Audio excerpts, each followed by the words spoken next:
की तरफ बढ़ा दिया। कुछ देर बाद उनकी गाड़ी उस आलीशान होटल के पास ला दिया था। बच्ची अपने रौबीले चेहरे को लेकर गाड़ी से बाहर निकल आई और अपनी तेज नजरों से इधर उधर देखते हुए अपनी दमदार आवाज में बोली, हम अभी कोई रिस्क नहीं लेना चाहते। माँ की तबीयत ठीक नहीं रहती है, ऐसे में उन्हें अचानक से ये झटका हम नहीं दे सकते, और श्रीनिका को कोई कुछ कहेगा ये हमसे सहन नहीं होगा। तो फिलहाल के लिए होटल रूम बुक कर लीजिए और आप और सब लोग मिलकर डिनर कर लीजिए। हम राणावत मेंशन जाकर आते हैं। सबसे पहले तो अपनी सगाई को रद्द करवा देते हैं, उसके बाद धीरे धीरे सबको बता देंगे कि हम शादी कर चुके हैं और हमें श्रीनिका के साथ ही रहना है उम्र भर। विहान, आप बिल्कुल सही कह रहे हैं सर, धीरे धीरे सब कुछ संभाल लेंगे हम, लेकिन फिलहाल हमारी भाभी और बहन से क्या कहना है? प्रख्यात ने मुड़कर सच्ची शिद्दत और जुनून से गाड़ी में खामोश सी बैठी अपनी पत्नी की तरफ देखा और बोला, इन्हें तो हम सब समझा देंगे, ये हमारे व्यक्तिगत जीवन की सबसे खूबसूरत व्यक्ति है। प्रख्यात की निगाहों में बेपनाह जुनून नजर आ रहा था श्रीनिका के लिए। विहान वहां से चला गया होटल रूम बुक करने के लिए। राणावत जी ने श्री की तरफ का दरवाजा खोला और अपना हाथ उसकी तरफ बढ़ाते हुए आदर और शिद्दत से बोले, आइए मिसेस राणावत। उसके मुंह से मिसेस राणावत सुनकर श्रीनिका का दिल हर बार धक धक करता। एक अलग ही सुकून और सुख मिल रहा था उसे, जिसे वो समझ नहीं पा रही थी। उसने उसके हाथ पर अपना हाथ रखा और बड़ी नजाकत से गाड़ी से बाहर निकलकर तुरंत अपना हाथ छुड़ा दिया और सिर पर पल्लू लेने लगी। प्रख्यात उसे अपनी जुनूनी निगाहों से देख रहा था और देखे ही जा रहा था। कितनी खूबसूरत और सौम्य है, कितनी नाजुक सी और मनमोहक सी है। इसके आसपास आने से ही मन प्रफुल्लित हो उठता है, चंदन की महक आने लगती है, जिससे एक अलग ही नशा छाने लगता है। राणावत जी ने अपनी भावनाओं को कंट्रोल किया और अपनी दमदार आवाज में बोली, आइए। प्रख्यात और श्रीनिका आगे बढ़ने लगे। श्री दुबक कर अपने पति के पीछे पीछे चल रही थी।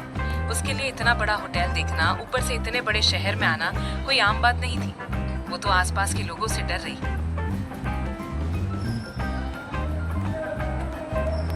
उसे किसी पर यकीन नहीं था और होना भी नहीं चाहिए, क्योंकि अब जमाना बहुत खराब हो चुका है और एक स्त्री इस जमाने में बिल्कुल भी सुरक्षित नहीं है। राणावत जी अपनी पत्नी के साथ साथ आगे बढ़ रहे थे, लेकिन वो डर रही थी, घबरा रही थी। तभी राणावत जी ने उनका हाथ थाम लिया और उसे अपने साथ तेजी से अंदर ले गए। रिसेप्शन के पास विहान उन्हें मिल गया और होटल के मैनेजर के साथ वो सब आगे बढ़ गए। आगे बढ़ने पर उनके सामने 4 लिफ्ट आई, तो विहान और मैनेजर एक लिफ्ट में घुस गए और दूसरी लिफ्ट में प्रख्यात और श्रीनिका जाने वाले थे। लेकिन तभी लिफ्ट का दरवाजा बंद होने लगा और ये देखकर प्रख्यात से पहले ही श्रीनिका ने लिफ्ट का बटन दबाया और उसे रोक दिया। ये देखकर तो राणावत जी को काफी हैरानी हुई कि ये लड़की तो बड़ी फास्ट है। प्रख्यात उसे अपनी तेज नजरों से घूरने लगा। तभी वो धीमी आवाज में बोली, सॉरी। प्रख्यात के चेहरे पर मुस्कान आ गई और वो उसे लेकर लिफ्ट के अंदर चला गया और सीधा 10वें फ्लोर पर पहुंच गए। मैनेजर ने रूम का दरवाजा खोल दिया और प्रख्यात को ग्रीट करते हुए बोला, welcome sir, have a beautiful night. ये सुनकर राणावत जी का दिल धक धक करने लगा और उन्होंने अपनी निगाहों में कई अरमान और इच्छाएं पूरी करने के उद्देश्य से अपनी पत्नी की तरफ देखा, तो उसे तो कोई फर्क ही नहीं पड़ रहा था।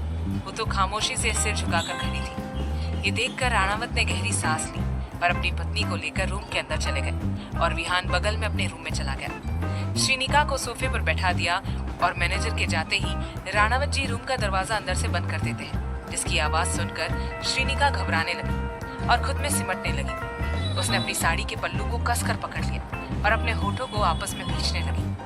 प्रख्यात अपने शर्ट की स्लीव्स फोल्ड करते हुए अपनी बीवी को देखते हुए उसके पास आया और उसके लिए ग्लास में पानी लेते हुए बेहद आकर्षक तरीके से बोला, मिसेस राणावत। ये सुनते ही श्रीनिका का तन बदन फिर से सिहर उठा, पूरे बदन पर रोंगटे खड़े हो गए। सच में इस इंसान की तो आवाज भी कितनी आकर्षक और शानदार है, जो किसी को भी मोहित कर दे। प्रख्यात उसके लिए पानी का ग्लास लेकर आया, उसके पास सोफे पर उससे उचित मर्यादित दूरी बनाकर बैठ गया और पानी का ग्लास उसकी तरफ बढ़ाते हुए अपनी आकर्षक आवाज में बोला, हम आपको बुला रहे हैं मिसेस राणावत। श्रीनिका झेप गई और अपनी चूड़ियों को देखते हुए धीमी आवाज में बोली, जी जी राणावत जी। प्रख्यात उसकी लाल चूड़ियों को देखते हुए बोला, पानी पी लीजिए, उसके बाद आपके लिए खाना मंगवा देते हैं। अच्छे से खाना खा लीजिएगा और हम किसी जरूरी काम से बाहर जा रहे हैं, जल्दी वापस लौट आएंगे। ये सुनकर न जाने क्यों लेकिन श्रीनिका को अजीब सा दर्द हुआ कि उसका कोई अपना उससे दूर जा रहा है, लेकिन वो हक भी नहीं जता सकती।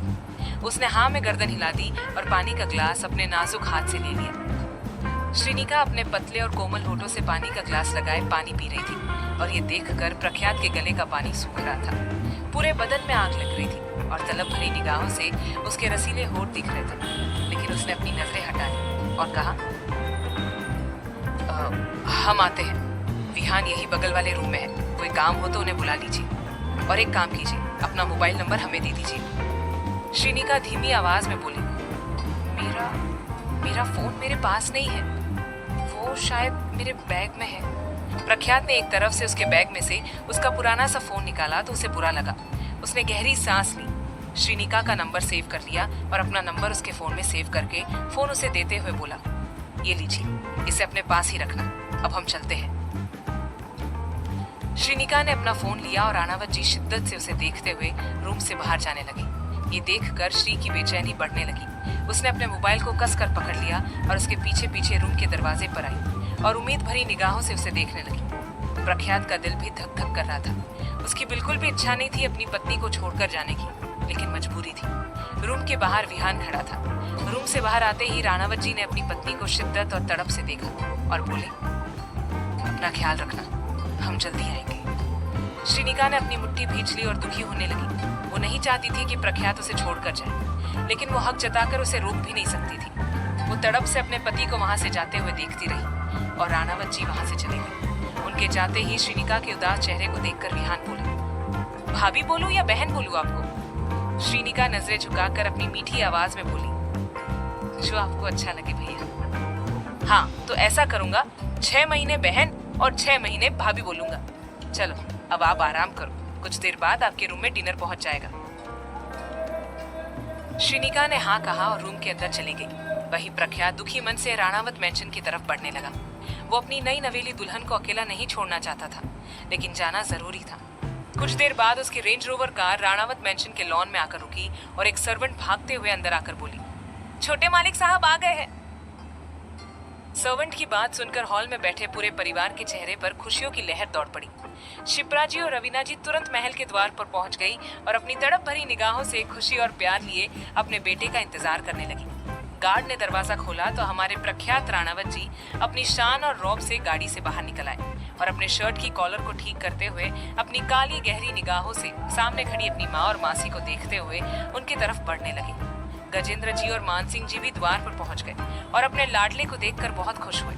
प्रख्यात उन सबके पास आया और उसने सभी बड़ों के पैर छूकर आशीर्वाद लिए। शिप्रा जी ने उसका चेहरा थामा और खुशी से बोली, हमारे बेटे आ गए, अब हमें कोई दिक्कत नहीं, अब कल सगाई अच्छे से हो जाएगी। काव्या बहुत खुश है और अब आपको भी खुश हो जाना चाहिए। अपनी माँ की बात सुनकर प्रख्यात के चेहरे की मुस्कान गायब हो गई और वो सीरियस हो गया। अब आगे क्या होगा जानने के लिए सुनिए अगला भाग। सिर्फ है, लेकिन धीरे धीरे वो समझ रही थी।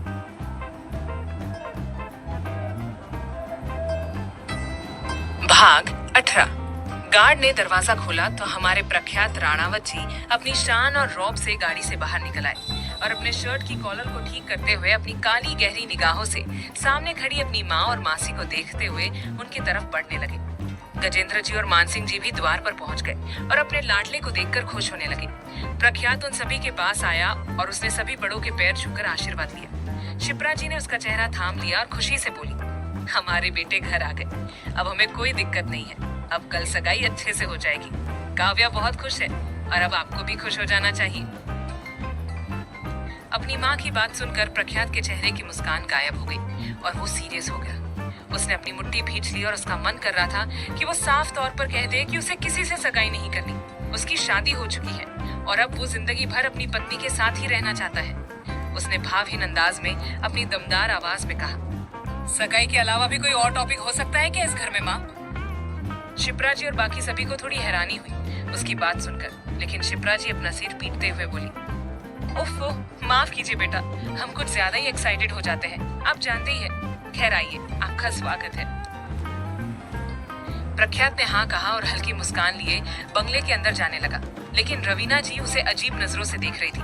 उन्हें कुछ गड़बड़ लग रही थी। आज उनके बेटे का मिजाज कुछ ठीक नहीं था।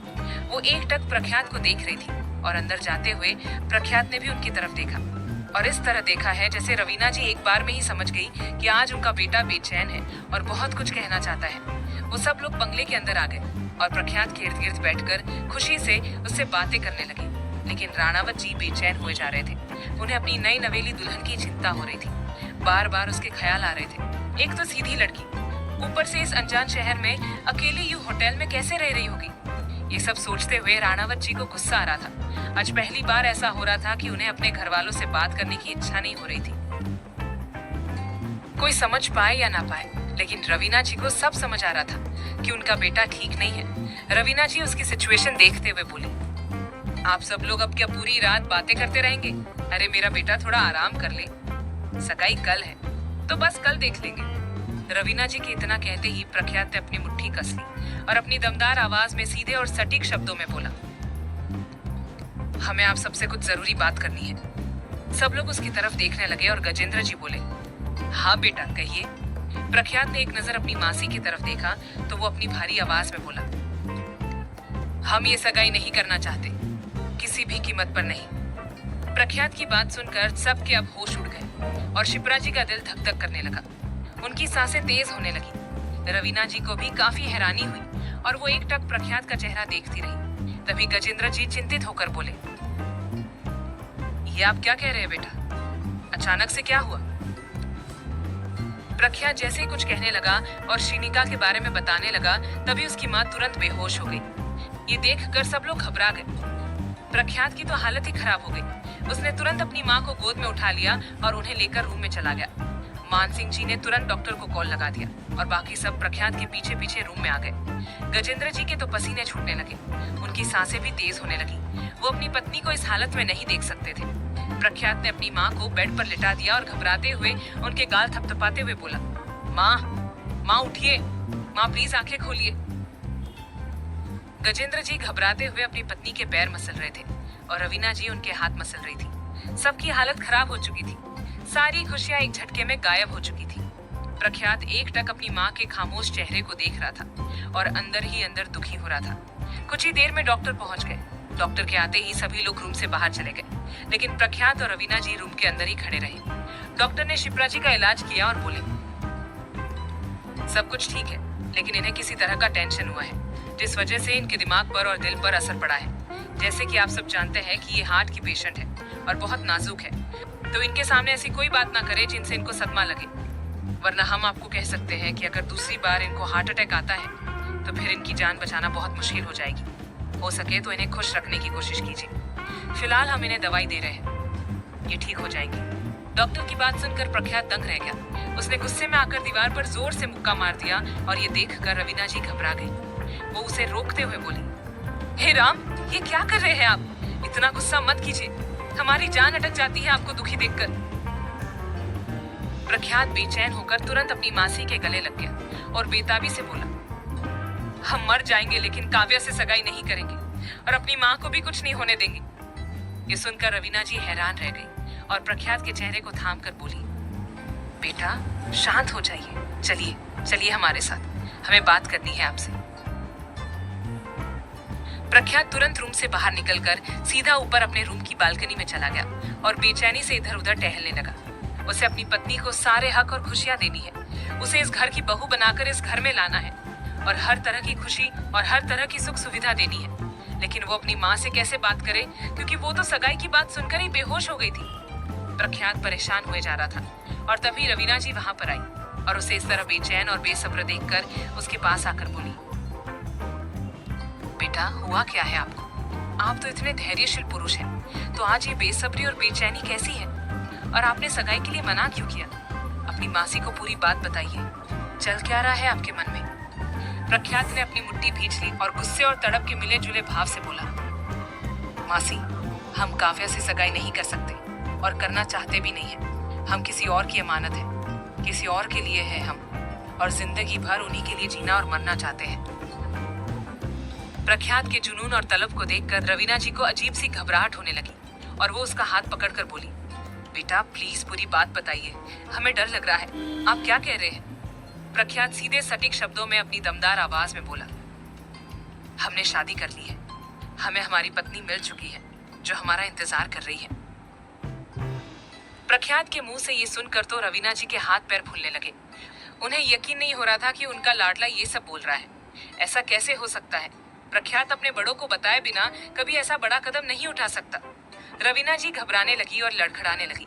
तभी प्रख्यात ने उनका हाथ पकड़ लिया और शिद्दत से बोला, जानते हैं कि इस परिवार का एक अहम नियम तोड़ा है हमने, लेकिन सच कह रहे हैं, रत्ती भर अफसोस नहीं है, क्योंकि हमने जो किया है वो बिल्कुल सही था, जिसमें हमारे दिल और दिमाग ने हमारा पूरा साथ दिया। वो कन्या भले ही आप सबकी पसंद नहीं है, लेकिन वो इस घर की एक बेहतरीन बहू साबित होगी, क्योंकि वो एक बेहतरीन इंसान है और हम उनके अलावा किसी और के बारे में नहीं सोच सकते। इसलिए आज सगाई को रद्द करवाने के लिए ही आए हैं और करवा कर ही रहेंगे, और कल ही अपनी पत्नी को पूरी इज्जत और सम्मान के साथ इस महल में लेकर आएंगे और उन्हें उनके सारे हक और अधिकार देंगे। प्रख्यात का ऐसा रूप देखकर रवीना जी तो हैरान रह गई। उन्हें यकीन ही नहीं हो रहा था कि उनका प्रख्यात घर के नियम को तोड़कर भी खुश है। रवीना जी ने उसका हाथ कसकर पकड़ लिया और परेशान होकर बोली, आपको पता भी है आप क्या कह रहे हैं? जीजा जी और दीदी को पता चला तो उनकी हालत खराब हो जाएगी और समाज में हमारे खानदान की नाक कटेगी, वो अलग। आपको सब लोग अपना आदर्श मानते हैं और आपने ही छुपकर शादी कर ली। ये बहुत गलत है बेटा। अपनी मासी की बात सुनकर प्रख्यात को गुस्सा आ गया। उसने उनका हाथ छोड़ दिया और गुस्से से बोला, हमें आपसे ऐसी उम्मीद नहीं थी मासी। बिना सच जाने आप हमें ब्लेम कर रही हैं। हमने कोई छुपकर शादी नहीं की। अरे हम तो छाती ठोक कर पूरी दुनिया के सामने कह सकते हैं कि हमने श्रीनिका से शादी की है और अपनी मर्जी से की है। रुकिए, आपको पूरी बात बताते हैं। इतना कहकर प्रख्यात ने रवीना जी को वो सब कुछ बता दिया जो उसके साथ मनाली में हुआ था। एक एक बात और एक एक घटना उसने अपनी मासी को बता दी, जिसे सुनकर रवीना जी की आंखें भर आई और उनके मुंह से बस इतना निकला, वो बच्ची कैसी है? ये सुनते ही प्रख्यात चेयर पर बैठ गया। अपने माथे को मसलते हुए बेताबी से बोला, शी इज नॉट फाइन। उन्हें हमारी जरूरत है, उन्हें इस परिवार की जरूरत है। हम सबको उनके बारे में बता देंगे और कल ही उन्हें महल लेकर आएंगे। प्रख्यात की बात सुनकर रवीना जी घबराती हुई बोली, नहीं बेटा, अभी आप ऐसा कुछ मत कीजिए। आपने देखा नहीं दीदी की क्या हालत हो रखी है, और ऐसे में आप उन्हें अपनी शादी की बात बताएंगे तो उन्हें और सदमा लग जाएगा और हार्ट अटैक आ गया तो हम सब क्या करेंगे? नहीं नहीं, हम अपनी दीदी की जिंदगी खतरे में नहीं डाल सकते। प्रख्यात गुस्से से बोला, और हमारी पत्नी के हक और खुशियों का क्या? वो हमारी पत्नी है, इस खानदान की बड़ी बहू है। हम सभी की तरह अब वो भी इस घर की मालिक है, परिवार की सदस्य है, और हम उन्हें उनका हक दिलवा कर रहेंगे, चाहे कुछ भी हो जाए। माँ को हम संभाल लेंगे। इतना कहकर प्रख्यात वहां से जाने लगा।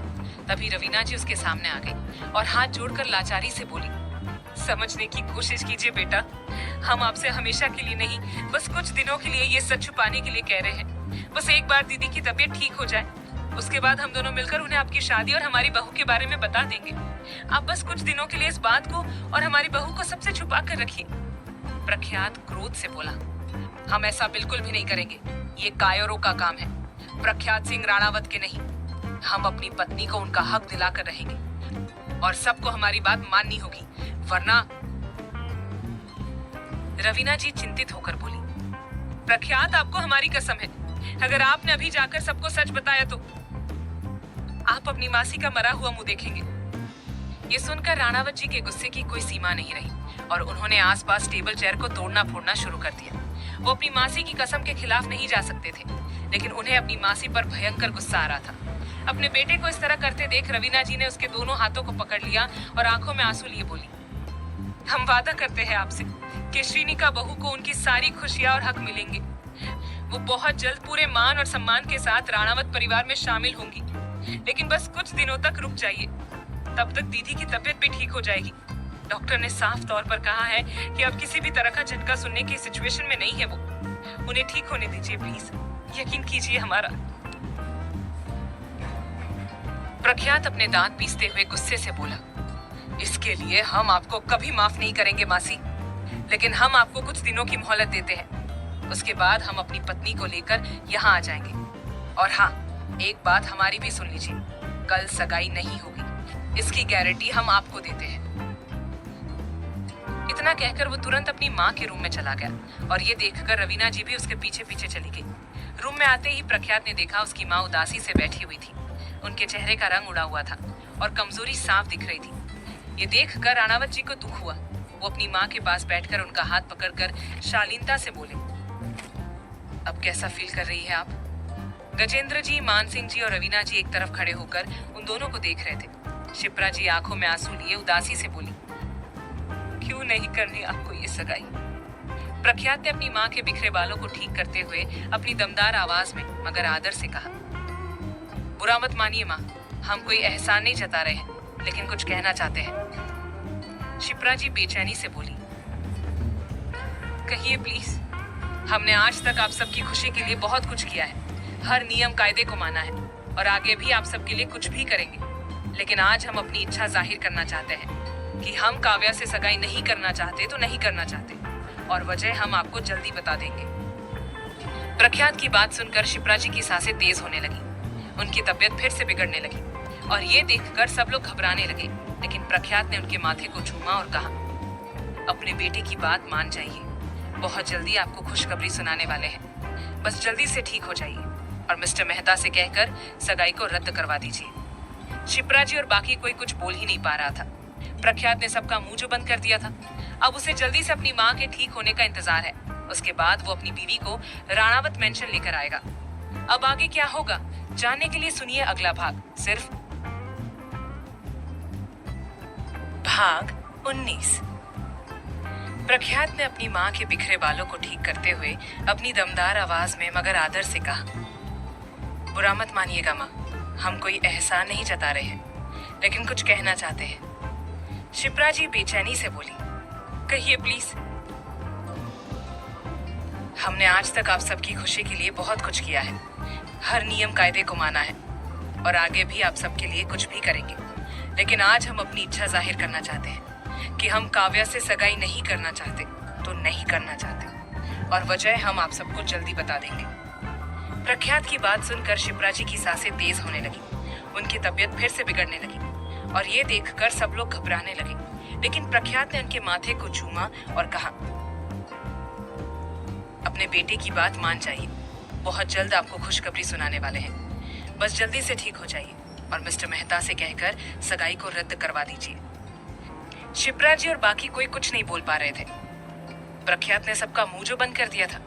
अब उसे जल्दी से अपनी माँ के ठीक होने का इंतजार है। उसके बाद वो अपनी बीवी को राणावत मेंशन लेकर आएगा। शिप्रा जी उदास होकर अपने बेटे को देखने लगी। तभी गजेंद्र जी बोले, लेकिन अचानक से हुआ क्या है आपको? आपकी शादी का फैसला लेने का हक तो हमें ही है ना, तो अब आप ऐसा क्यों कह रहे हैं? ये सुनकर प्रख्यात ने गुस्से से अपनी मासी की तरफ देखा तो रवीना जी ने लाचारी से उसके आगे हाथ जोड़ दिए और राणावत जी अपनी मुट्ठी भींचे हुए अपनी दमदार आवाज में बोले, हाँ, लेकिन हम काव्या से शादी नहीं करना चाहते, और पहली बात तो ये कि अभी हम शादी करना ही नहीं चाहते। कुछ वक्त तक रुक जाइए आप सब।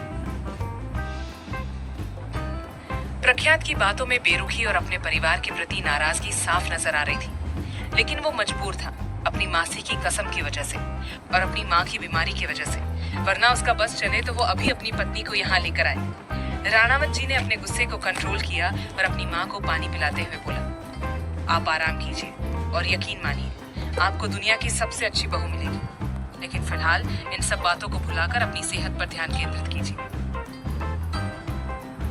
इतना कहकर राणावत जी अपने पापा के पास आए और अपनी शर्ट की स्लीव्स फोल्ड करते हुए शांति से बोले, आई नो आप सबको बुरा लग रहा होगा और लगना जायज भी है, लेकिन जरा हमारी सिचुएशन भी समझने की कोशिश कीजिए, और वैसे भी हम अपने फैसले पर अटल हैं। तो आप मिस्टर मेहता को मना कर दीजिए और हम भी उनसे और काव्या से माफी मांग लेंगे। प्रख्यात की बात सुनकर मान सिंह जी ने उसके कंधे पर हाथ रखा और प्यार से बोले, आपको जितना वक्त चाहिए ले लीजिए, हम कोई उतावले नहीं है, जाकर आराम कीजिए। प्रख्यात ने नाराजगी से अपनी मासी की तरफ देखा और तुरंत वहां से चला गया। उसके जाते ही गजेंद्र जी उदास होकर अपनी बीवी के पास आए और उन्हें अपने सीने से लगाकर शांत करते हुए बोले, आप रोएंगे नहीं, वरना आपके बेटे गुस्सा करेंगे। आप चिंता मत कीजिए, हम उनकी शादी काव्या से करवा देंगे, लेकिन बस कुछ वक्त दे दो, तब तक आप ठीक हो जाइए और हम प्रख्यात को शादी के लिए मना ही लेंगे।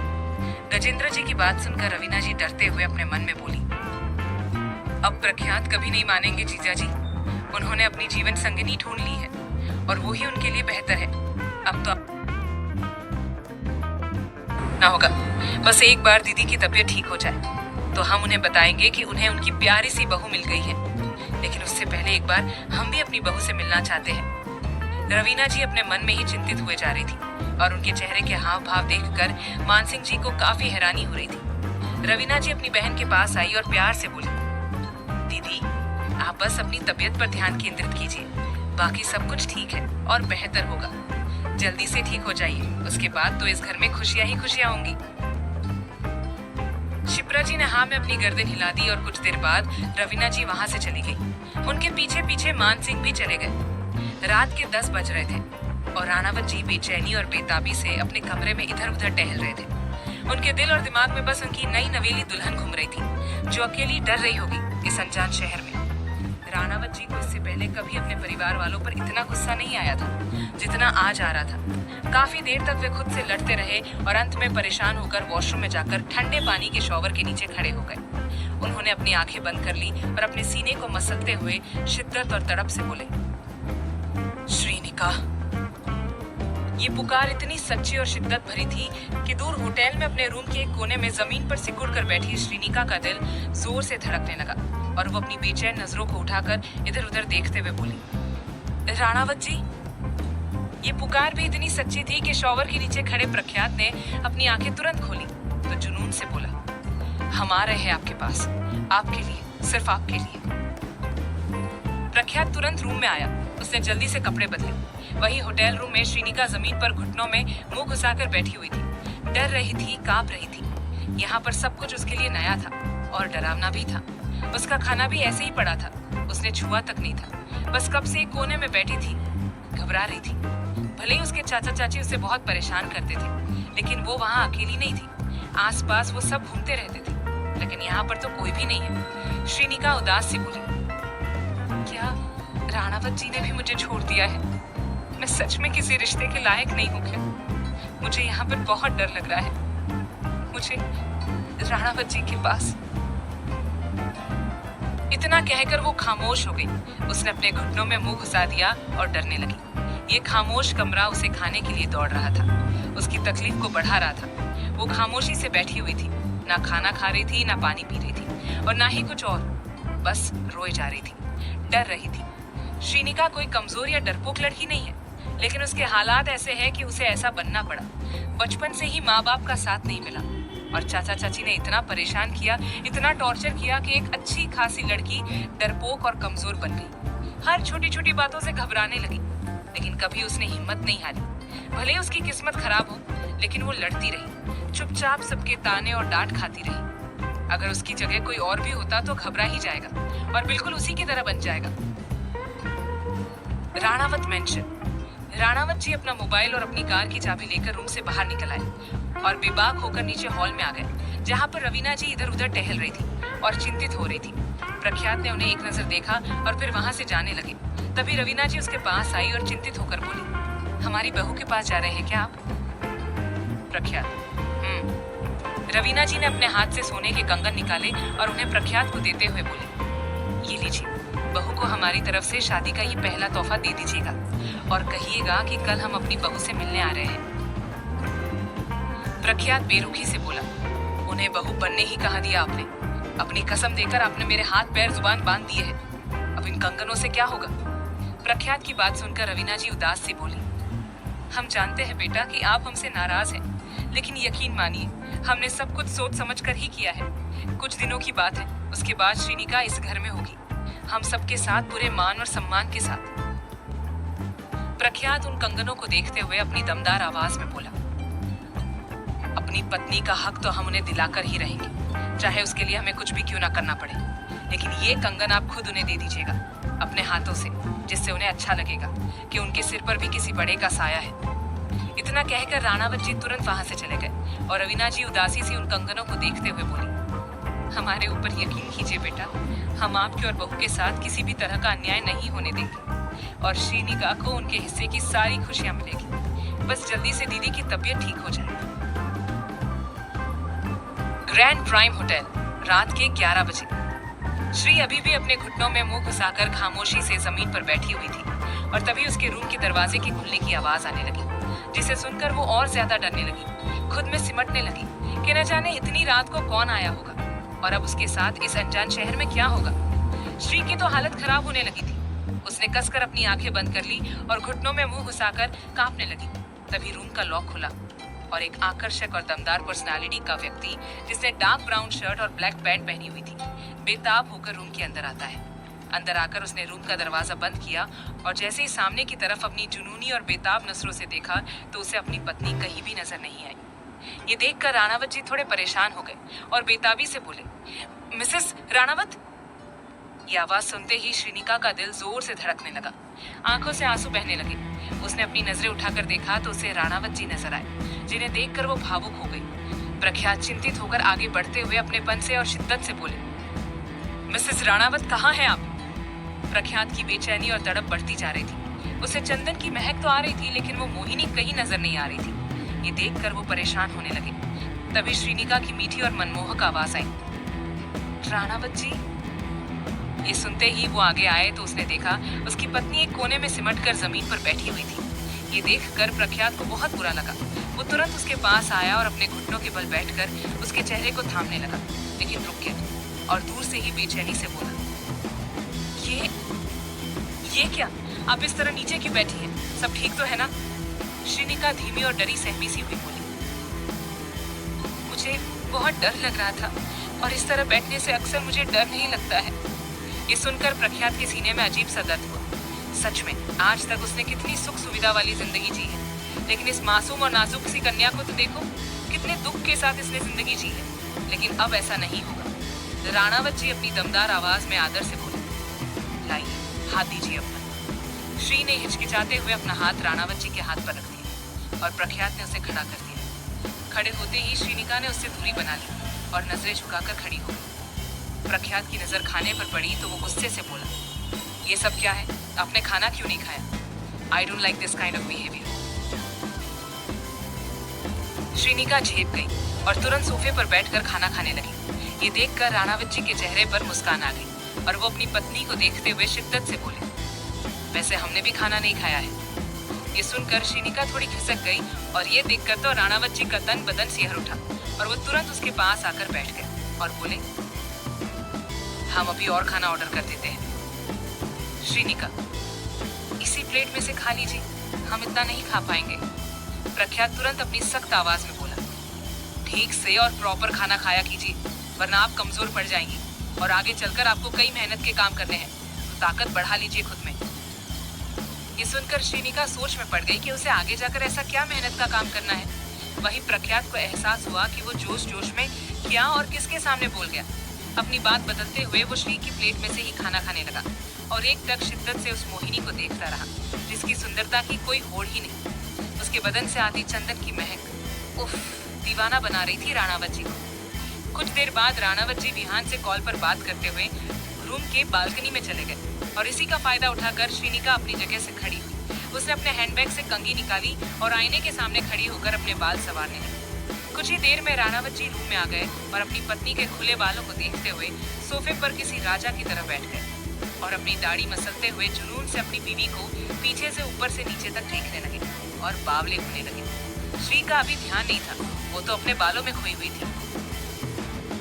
श्रीनिका आईने के सामने खड़ी होकर अपने बाल संवार रही थी और प्रख्यात उसे बेसब्री से घूर रहा था। अब उससे रहा नहीं गया, वो तुरंत उसके पास आया और उसने श्री को पकड़कर अपनी बाहों में खींच लिया। श्री घबरा गई और राणावत जी उसकी आंखों में देखते हुए जुनून से बोले, क्या हम आपको अच्छे लगते हैं? श्रीनिका उसकी मजबूत बाहों से छूटने की कोशिश करते हुए घबराहट से बोली, जी जी क्या? प्रख्यात बेसब्री से और जुनून से बोला, मतलब हमें देखकर आपको कुछ कुछ होता है? क्योंकि हमें बहुत कुछ हो रहा है, इतना कि बोल भी नहीं पा रहे, लेकिन हाँ करके दिखा सकते हैं, बस एक बार हाँ कह दीजिए। ये सुन श्री शर्म से पानी पानी हो गई और शर्मिंदगी महसूस करते हुए उसे धक्का देकर सीधा बालकनी की ओर भाग गई। राणावत जी कौन?